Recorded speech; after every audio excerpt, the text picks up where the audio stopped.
चलिए जी शुरू करते हैं। Rights of partners on dissolution की। एक बार फर्म डिसॉल्व हो रही है तो पार्टनर्स के क्या क्या राइट्स होते हैं। फर्स्ट राइट है rights to have the debts of the firm and personal debts paid off. Rights to have the debts of the firm and personal debts paid off. Second right है right to claim return of premium that is goodwill on premature dissolution. Third right है right in case of fraud और misrepresentation. ठीक है। और चौथा और पांचवा right है right to use the name of the firm and right to restrain the use of the name of the firm. ठीक है, आइए फर्स्ट स्टार्ट करते हैं। Right to have the debts of the firm and personal debts paid off. Partnership जो होती है 1932 वाली, इसमें पार्टनर्स की लाइबिलिटी कैसी होती है रे? पार्टनर्स की लाइबिलिटी कैसी होती है? क्या वर्ड यूज करोगे? एक पार्टनरशिप में ए बी सी डी चार पार्टनर्स हैं, तो इनकी लाइबिलिटी कैसी होती है? Joint and several. Joint and several liability, very good. और एक एंगल से पूछूं तो सर यही चार जने यदि कंपनी खोलते, ए बी सी डी ने मिलके एक कंपनी खोली है, तो ये हो जाते मेंबर्स और ये हो जाती कंपनी। तो जिस दिन कंपनी फॉर्म हो जाती है ये अलग और ये अलग, तो सर इधर इस एंगल से देखे, कंपनी के एंगल से देखे तो मेंबर्स की लाइबिलिटी कैसी होती है? कंपनी के एंगल से देखें तो मेंबर्स की लाइबिलिटी कैसी होती है? Unlimited. Shirin John. Limited. Shirin John. हाँ सर। लिमिटेड होती है अनलिमिटेड होती है कंपनी में मेंबर्स की लाइबिलिटी? कंपनी की लिमिटेड, फर्म की पार्टनर्स की अनलिमिटेड। बिल्कुल। तो मैं यदि कंपनी के एंगल से देखें, if it is a limited company, तो उसके मेंबर्स की लाइबिलिटी लिमिटेड होगी, आइदर लिमिटेड बाय शेयर्स और लिमिटेड बाय गारंटी, ये हम लोग पढ़ चुके हैं। ठीक है। लेकिन यदि ये पार्टनरशिप 1932 वाली है, तो पार्टनर्स और पार्टनरशिप कोई अलग अलग नहीं होते हैं, they are considered as one and the same. तो पार्टनर्स की लाइबिलिटी कैसी होती है रे? अनलिमिटेड होती है। हर पार्टनर की लाइबिलिटी अनलिमिटेड होती है। इस अनलिमिटेड लाइबिलिटी का मतलब क्या होता है? इस अनलिमिटेड लाइबिलिटी का मतलब होता है कि सर मान लीजिए इस पार्टनरशिप फर्म पे 1 करोड़ रुपए की देनदारी है और इसके पास में एसेट्स जो है वो मात्र 80 लाख रुपीस की हैं, यानी कि it is getting short of 20 lakh rupees. तो अब ये 20 लाख रुपीस जो हैं ये पार्टनर्स को चुकाने पड़ेंगे। सबसे पहली बात, किस रेशियो में? कि sir joint and several liability होती है, या तो रेशियो पार्टनरशिप एग्रीमेंट में मेंशन हो, कुछ नहीं मेंशन है, तो they are jointly and severally, that means individually liable to pay this extra rupees 20 lakh. तो अब सर यदि पार्टनरशिप नहीं चुका पा रही है, तो sir partners responsible jointly and severally. ठीक है सर। इनकी घर बार की प्रॉपर्टी बेच के भी, इनकी पर्सनल एसेट्स बेच के भी ये 20 लाख रुपए इकट्ठे किए जाएंगे। कि सर क्या हो यदि मिस्टर ए इंसॉल्वेंट हो गए, तो सर इनको जो पैसा देना था वो भी बी सी और डी मिलके बेयर विद करेंगे। सर क्या हो ये भी इंसॉल्वेंट हो, तो सर पूरा पैसा 20 लाख रुपए ये दो जने मिलके बेयर विद करेंगे। सर क्या हो यदि ये भी इंसॉल्वेंट हो गया, तो सर पूरा 20 लाख रुपए यदि बी चुका सकता है तो उसी को देने पड़ेंगे। तो सर क्या हर पार्टनर की लाइबिलिटी अनलिमिटेड भी नहीं? Along with joint and several, isn't it unlimited as well? Unlimited liability of the partner। क्या तुमको पूरा गैमेट समझ में आया? Joint and several liability, unlimited liability, पूरा समझ में आया? बोलो हाँ या ना, यस और नो, बोलो रे। Yes sir. हो गए क्या मान्यवी जैन? नहीं सर। रिया खाना खा रही है क्या? नहीं सर।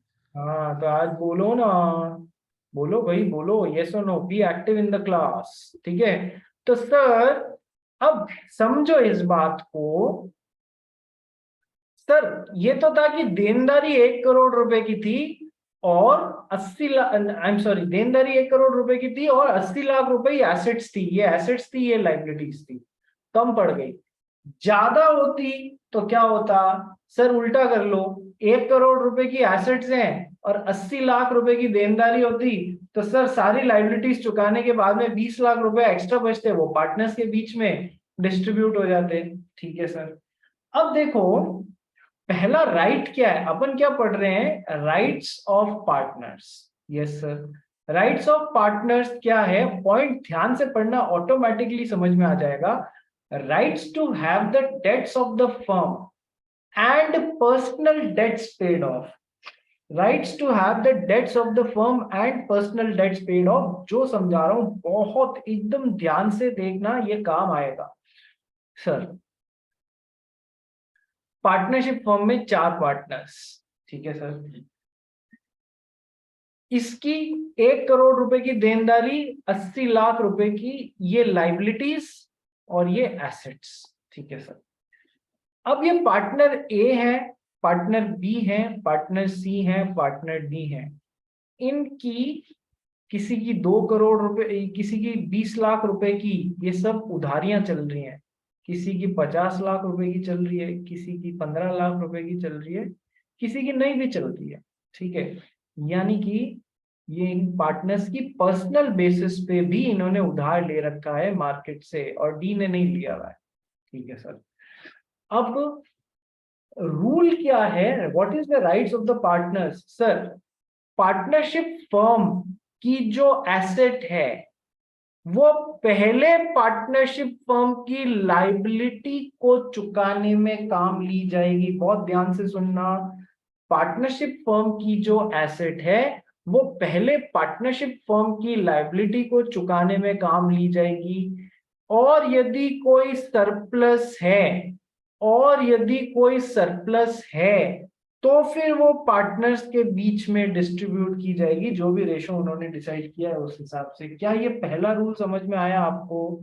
पार्टनरशिप फर्म की एसेट्स पार्टनरशिप फर्म को की लाइबिलिटीज को चुकाने में काम ली जाएगी, और यदि कुछ सरप्लस बचता है, यदि कोई सरप्लस बचता है तो फिर वो पार्टनर्स के बीच में at the time of winding up, या एट द टाइम जब पार्टनरशिप डिसॉल्व हो रही है, फॉर्म डिसॉल्व हो रही है, तो फिर वो सरप्लस इधर डिस्ट्रीब्यूट दिया जाएगा। ऐसा नहीं हो सकता कि पहले यहाँ पर ये लोग मांग ले, बाद में इनकी लाइबिलिटीज चुकाई जाए। क्या ऐसा होगा? नहीं।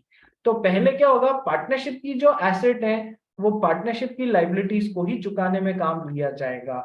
यदि कोई सरप्लस है तो यहाँ पर, अब ऐसा भी तो हो सकता है कि पार्टनरशिप की एसेट्स इतनी है ही नहीं कि सारी लाइबिलिटीज चुकाई जा सकें, तो सरप्लस तो बचेगा नहीं सर, नेगेटिव बचेगा, यानी कि पार्टनरशिप को अभी भी देनदारियां चुकानी बाकी हैं। एसेट्स थी 80 लाख की, लाइबिलिटीज थी 1 करोड़ रुपए की, 20 लाख रुपए की देनदारियां अभी भी इसको पार्टनरशिप फर्म को चुकाना बाकी है। ठीक है। अब आएगा सिचुएशन में मजा सर। यहाँ पर पार्टनर्स जो हैं उनकी इंडिविजुअल लाइबिलिटीज भी हैं और इनके पास में खुद की एसेट्स भी हैं।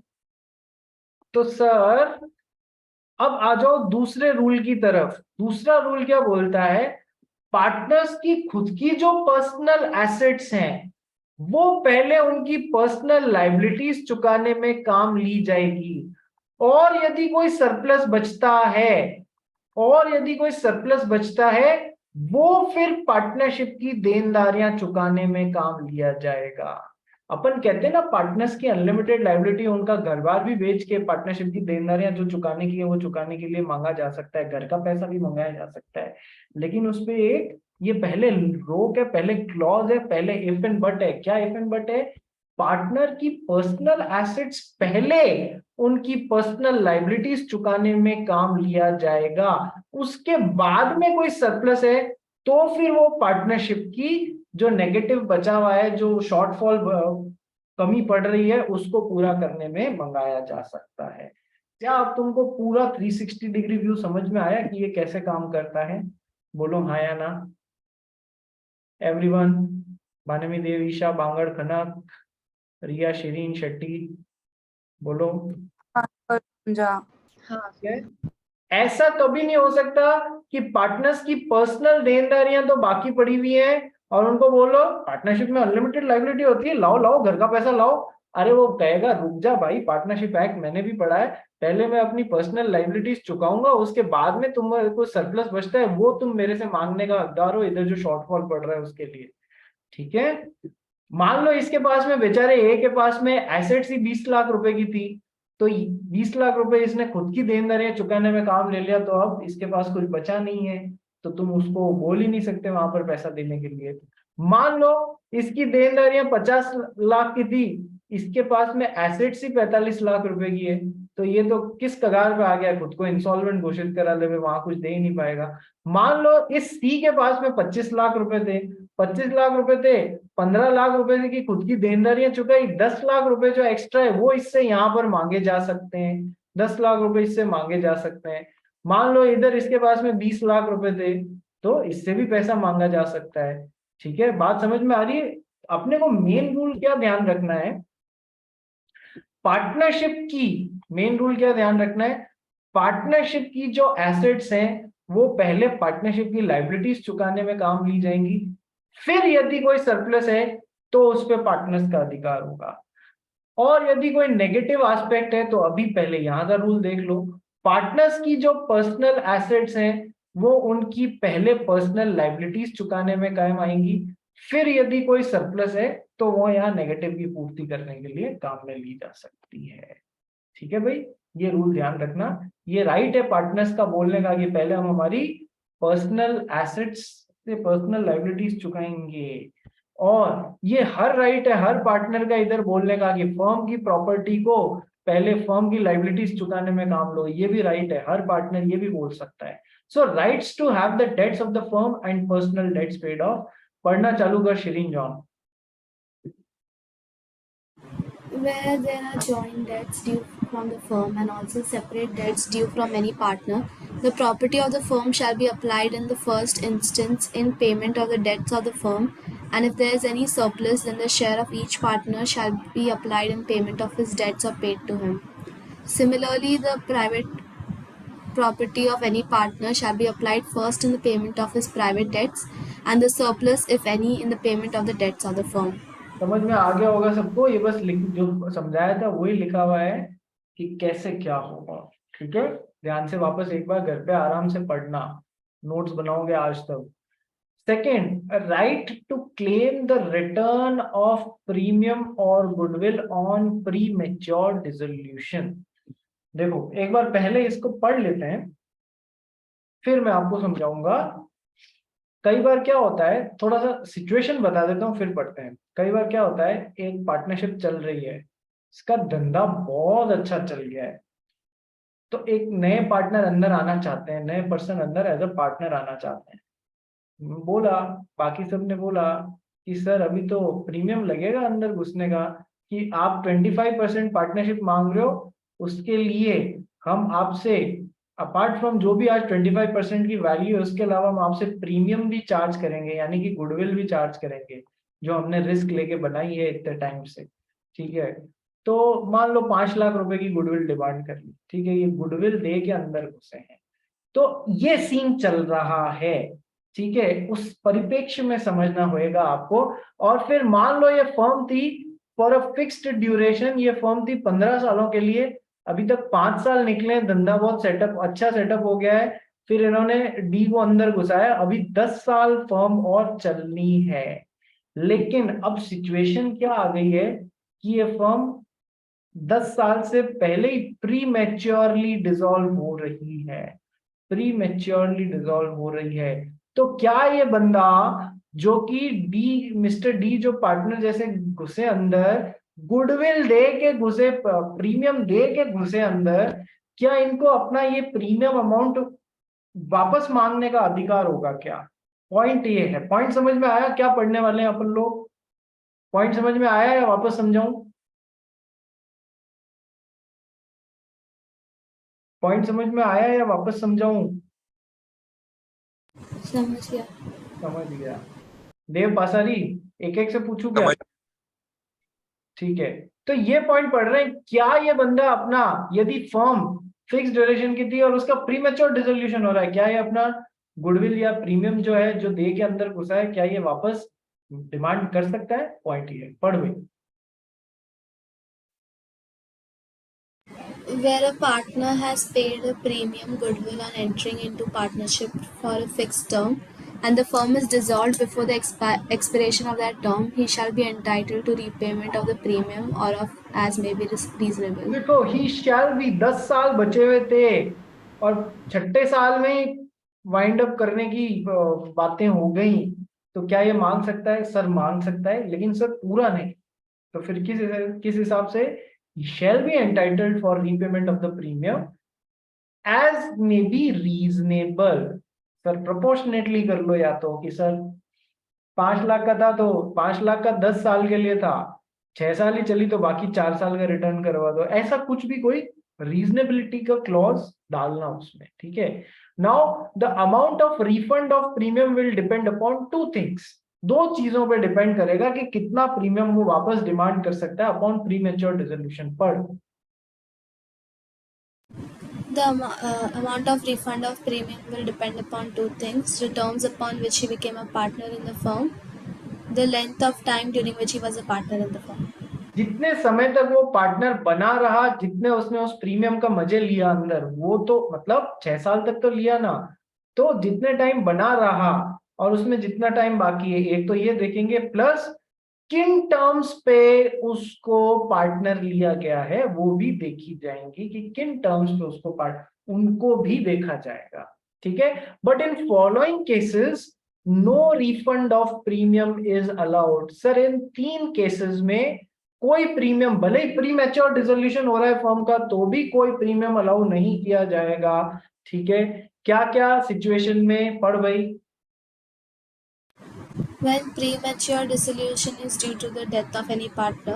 देखो अपन ने पढ़ा है, कोई भी पार्टनर की डेथ हो जाती है, इंसॉल्वेंसी हो जाती है, तो पार्टनरशिप फॉर्म खत्म हो जाएगी। यदि पार्टनरशिप एग्रीमेंट में अदरवाइज नहीं लिखा हुआ है तो फिर खत्म हो जाएगी। और इस कारण, डेथ के कारण पार्टनरशिप फॉर्म खत्म हो रही है, तो फिर अब डेथ पे किसी का कोई कंट्रोल नहीं है बेटा।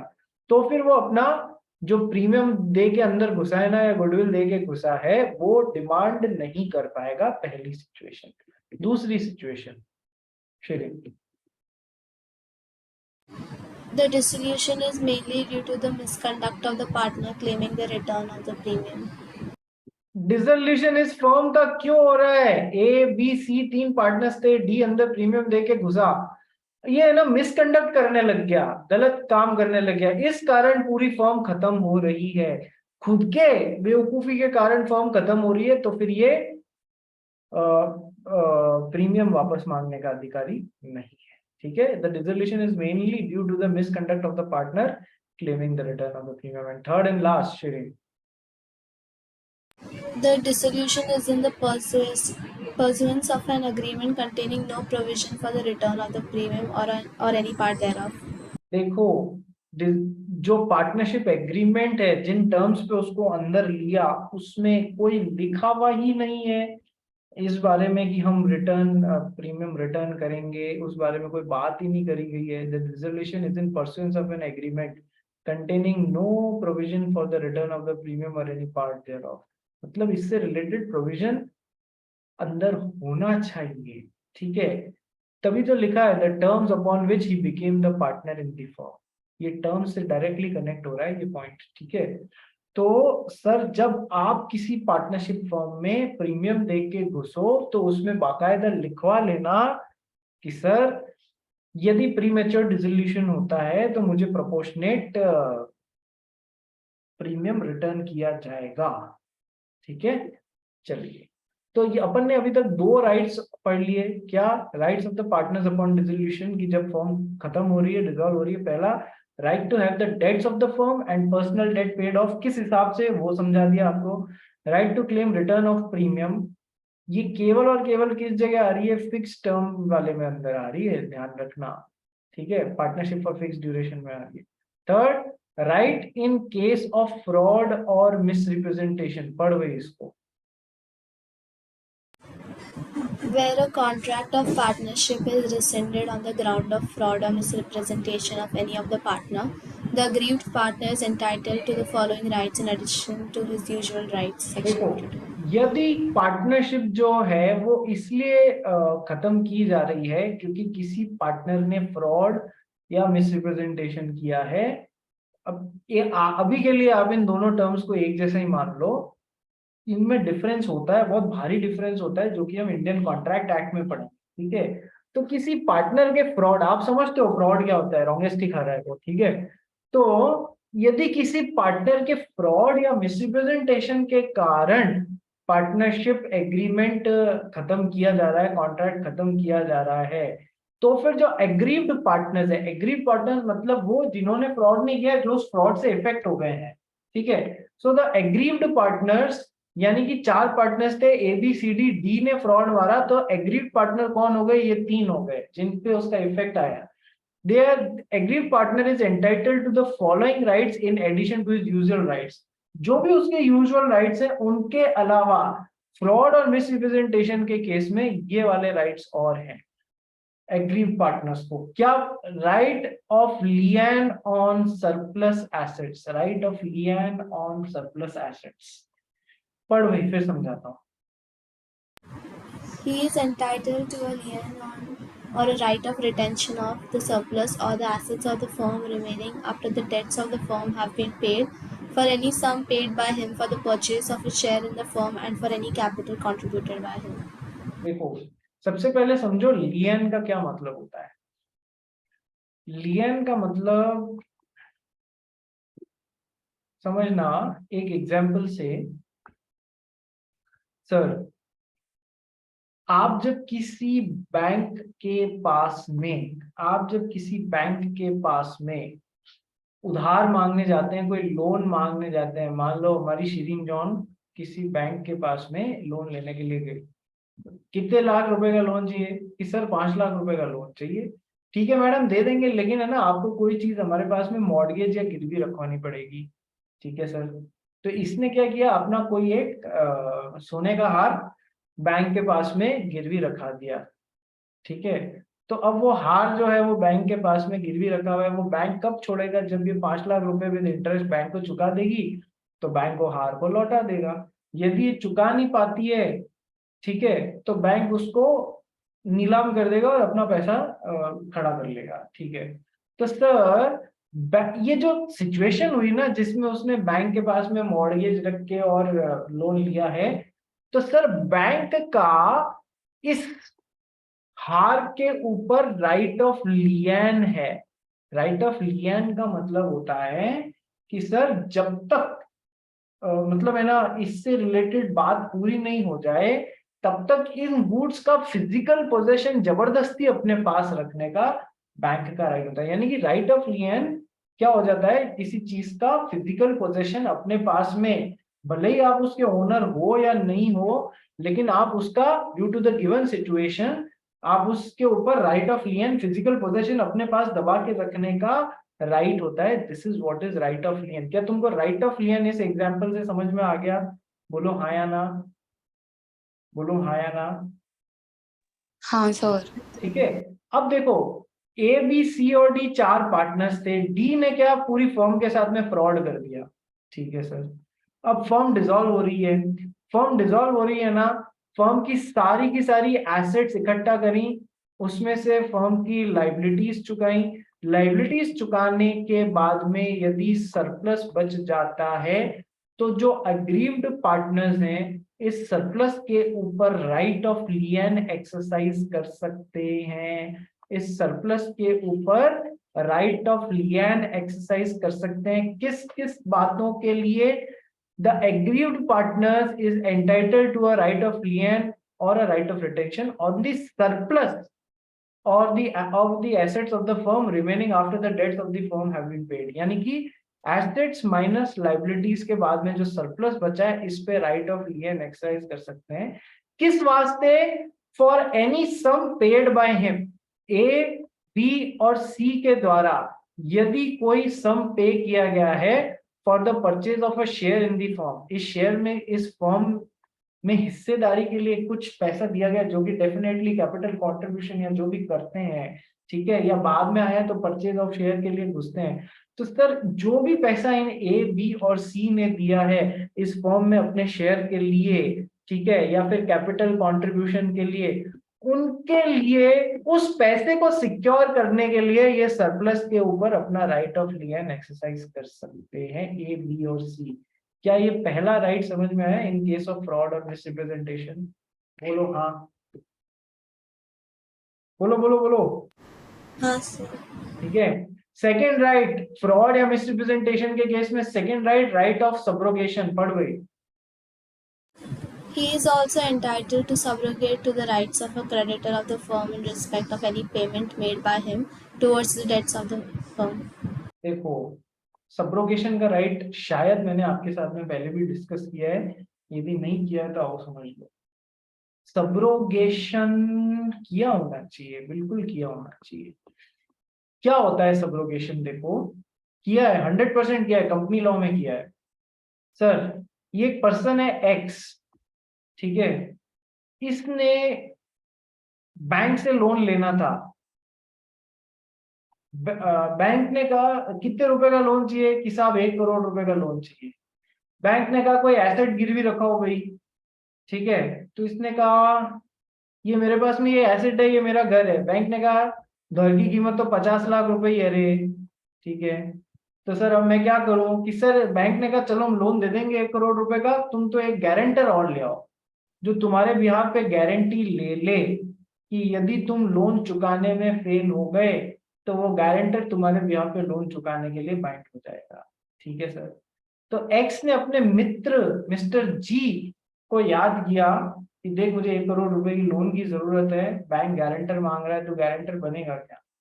जी दिलदार आदमी था, बोला चल मैं गारंटर बन जाऊंगा, तू नहीं चुका पाएगा तो मैं चुकाऊंगा। ठीक है सर, हुआ वही जिसका डर था, मिस्टर एक्स लोन नहीं चुका पाए, तो किसके ऊपर वो लोन लाइबिलिटी आ गई? मिस्टर जी द गारंटर के ऊपर लोन लाइबिलिटी आ गई।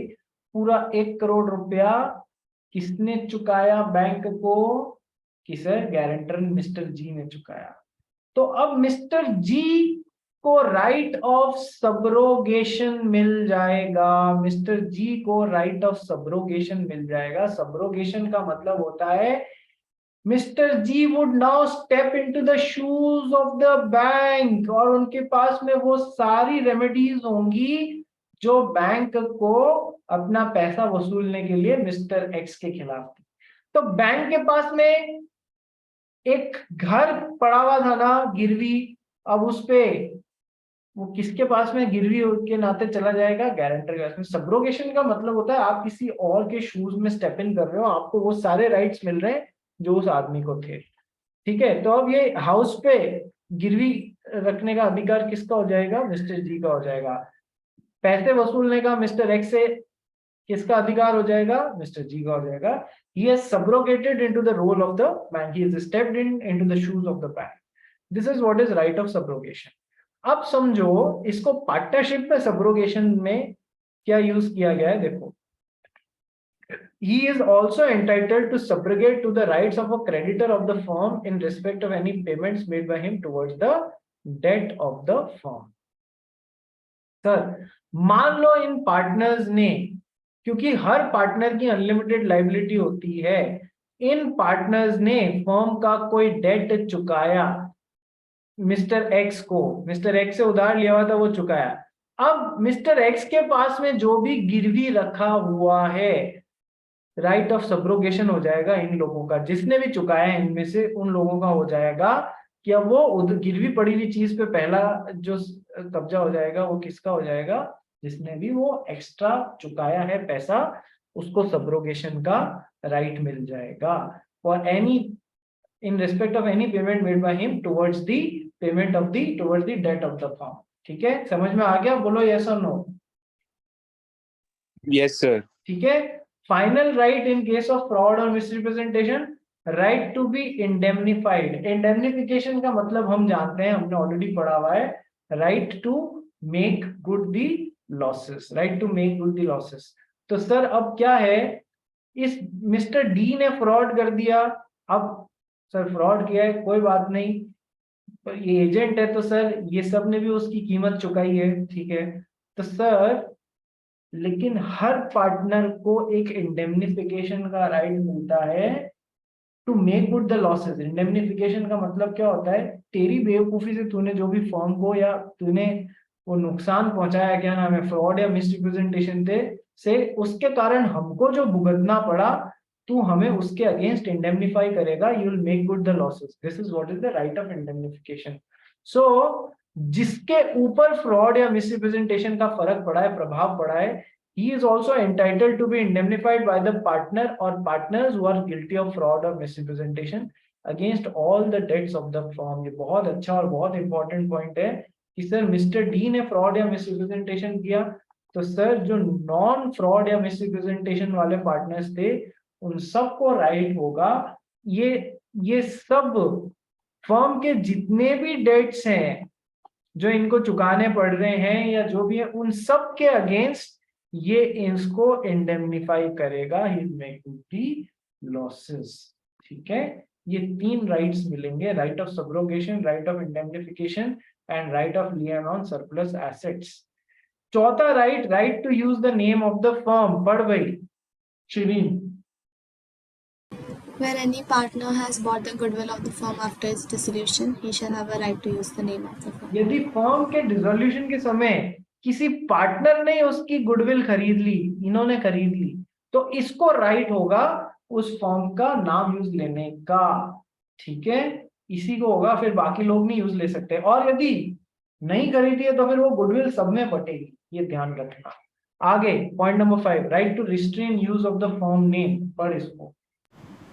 On dissolution of the firm, every partner or his representative may restrain any other partner or his representative from carrying on a similar business in the firm name or from using any of the property of the firm for his own benefit until the affairs of the firm have been completely wound up.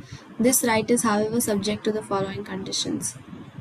देखो, जब firm dissolve हो रही है, every partner और is representative, her partner या partner के representative, किसी की डेथ के बाद में उसके रिप्रेजेंटेटिव सीन में आ जाते हैं, उनके पास में राइट होता है, एवरी पार्टनर और is representative may stop, restrain that means stop other partners or their representatives from carrying on a similar business in the firm name। Firm के नाम पे सिमिलर बिजनेस करने से रोका जा सकता है, यानी फर्म की गुडविल को या फर्म के नाम को अकेले यूज लेने से रोका जा सकता है। अभी मैंने 1 मिनट पहले बोला था कि यदि कोई पार्टनर खरीद नहीं रहा है तो फिर वो सबकी गुडविल है, सबका अधिकार है उस पर, कोई एक पार्टनर अकेला फर्म के नाम से वही बिजनेस नहीं कर सकता है। ठीक है, बाकी के पार्टनर या फिर उनके रिप्रेजेंटेटिव्स बाकी सारे पार्टनर्स को रोक सकते हैं from using the firm name, from using the property of the firm for their own benefit until the affairs of the firm have been completely wound up। जब तक कि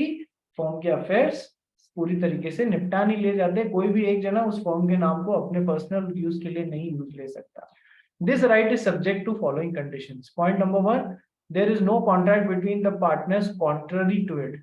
यदि अदरवाइज है कि मैं यूज ले सकता हूँ, पार्टनरशिप एग्रीमेंट में ही लिखा हुआ है, ठीक है, तो फिर कि सब यूज ले सकते हैं। मान लो ऐसा लिख दिया फॉर्म डिसॉल्व हो रही तो सारे जने फॉर्म का नाम यूज ले सकते हैं। अरे बहुत खतरनाक सिचुएशन है, या कोई एक पर्टिकुलर ए बी या सी में से बोला ये यूज ले सकते हैं तो फिर वो यूज ले सकते हैं, बट ऐसा कोई लिख के देता नहीं है। ठीक है, लिखा हुआ है तो एक अलग बात है, अदरवाइज सारे जने एक दूसरे को स्टॉप कर सकते हैं जब तक कि या तक किसी ने खरीद नहीं ली हो या फिर इस बात के सेटलमेंट नहीं हो गया हो। Second, partner carrying on similar business has bought the goodwill of the firm, उसने खरीदी है तो फिर वो यूज ले सकता है, अदरवाइज नहीं ले सकता। So rights of the partners upon dissolution, ये एग्जाम में आ जाता है, राइट्स और लाइबिलिटीज क्या होती हैं डिसोल्यूशन पे। राइट्स हमने बहुत अच्छे से कर लिए हैं, कल क्लास चालू होने से पहले इसके नोट्स मिल जाने चाहिए मेरे को। And liability of the partners upon dissolution, ये हम कल करेंगे, liability of the partners upon dissolution. ठीक है, चलिए कल मिलते हैं।